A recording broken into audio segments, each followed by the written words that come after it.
Hey my friends, welcome back to my channel for another process video. Today I'm going to be working on my Project Life Pocket Page project.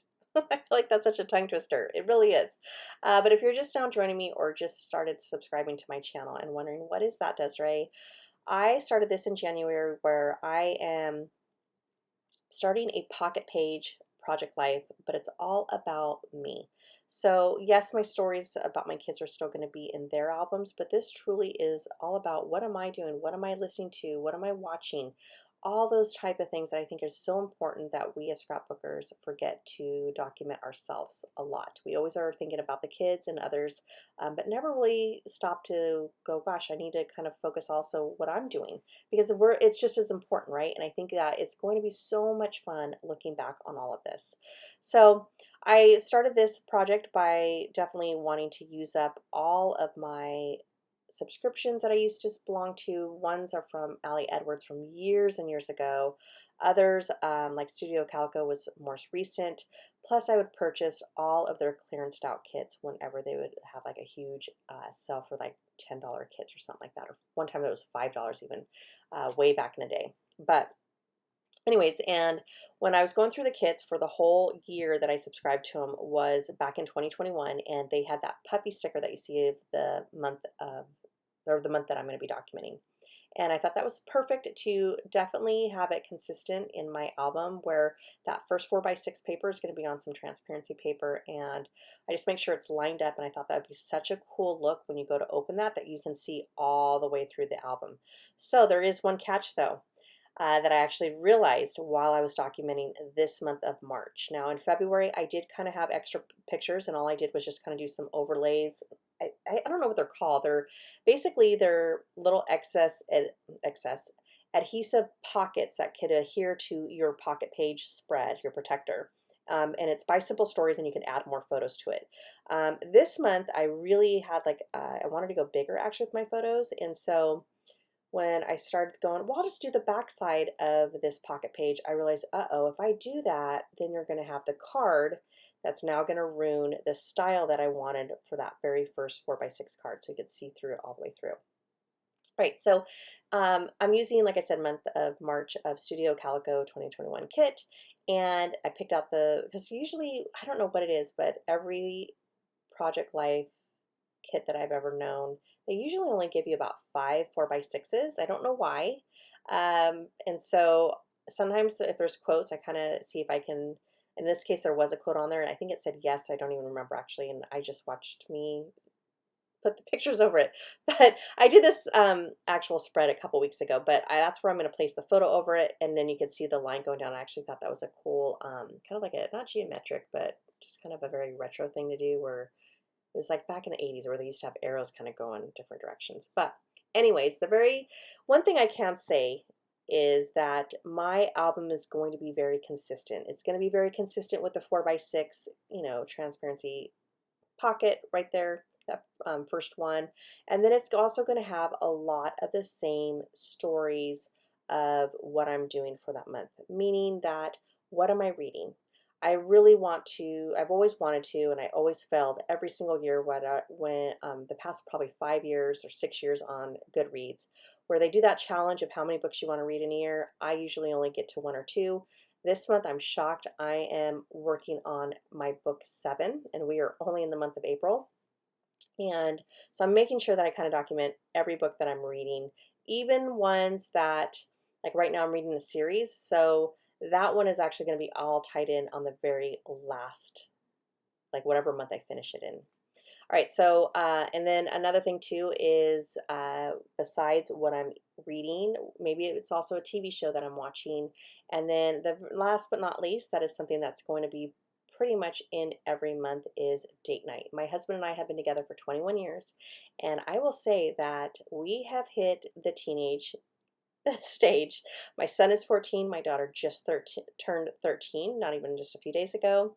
And I will say that we don't like it. They don't want to have anything to do with us. And so I said, I feel like we're right back when we first met, where it was just all about you and I.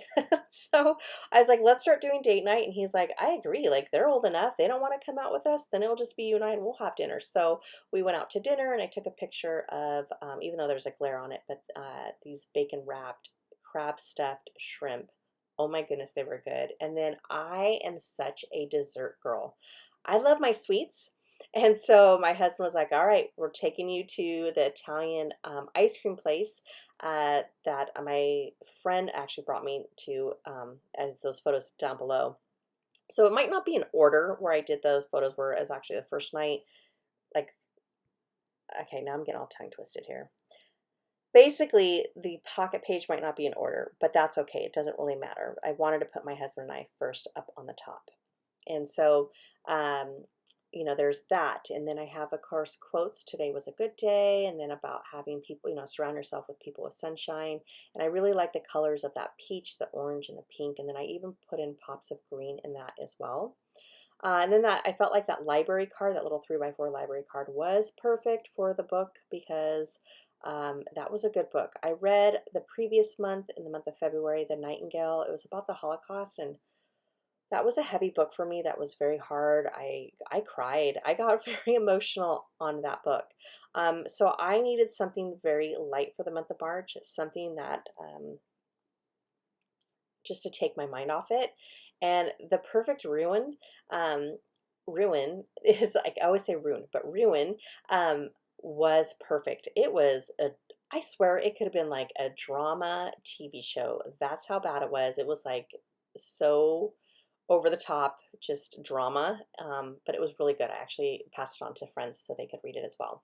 And then I said, like I said earlier, that photo of me and my friend. I've known her since we were 11, but as adults, we don't get to hang out like we used to. So for one, she's a good 45 minutes to an hour away from me, and then two, with my schedule and her schedule, just being adults in general and everything that we have to do, it's hard to kind of find a day where like both of us are free. So we're glad we made that work. It has been, oh my gosh, probably 6 months since I've seen her, and it was so good just to catch up, which I think is so, so important. Again, focusing on us, because we need to take care of us too, and in order to take care of our loved ones. I strongly, strongly believe that.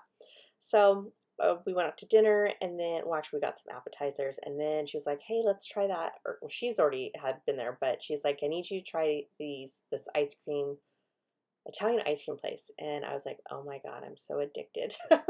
So that's why I told my husband, like, you have to take me back there. So I had the first night, I think it was chocolate peanut butter fudge. But on the second time, the night I went with my husband, I did something different. I usually am a chocolate girl.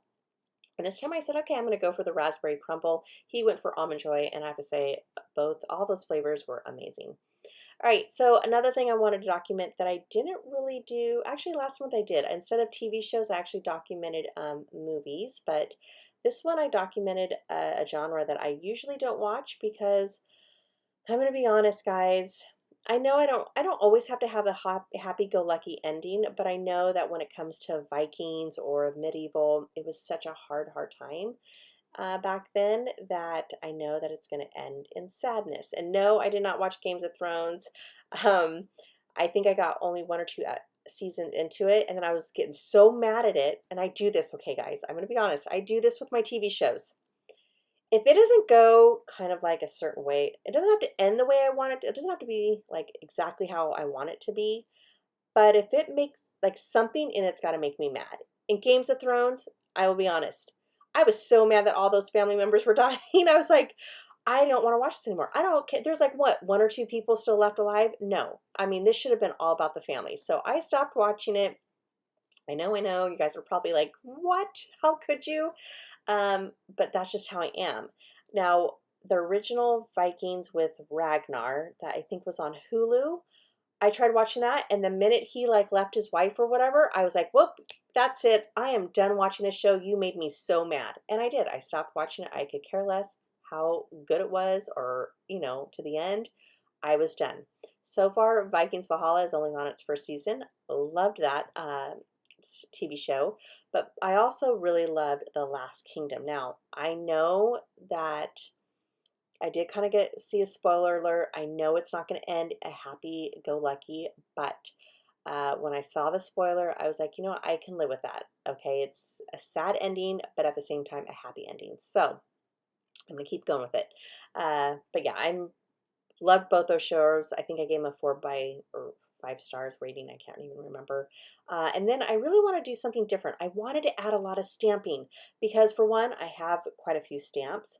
And two, I always see so many scrapbookers right now using so much of their stamps. And I love the stamping layering that they got going on where they're building upon stamps on one another. In this case, I really didn't, but I definitely added a lot of stamps on that last one. Now, the stamp set that you saw earlier was from Studio Calico. That was called like Binge Worthy or something. That was a great, perfect stamp. Messed up on it, not a big deal, and I moved on. And then in my Facebook group, I had this challenge where you were to use up as many wood veneers as you can. So I went through my wood veneer drawer and I found this one that framed out this quote about, surrounding yourself with people that are sunshine. I love that. Now, I won't have any journaling at the end. I do apologize for that. I feel like this one is a little bit, especially with some of my layouts, especially like this month, is going to be a very personal um, journaling for me and my eyes only. Of course, my kids will see it eventually one day, but I didn't want to reveal a lot of stuff. So I don't really have journaling going on with the completed um, photograph. So this is it. This is going to be it. And then you're going to see my photograph and I'm going to call this layout done. So thank you so much for joining me. If you like this video, please do give it a thumbs up. And if you're new to my channel, I do hope you consider subscribing and I will talk to you all very soon. Have a great day. Bye.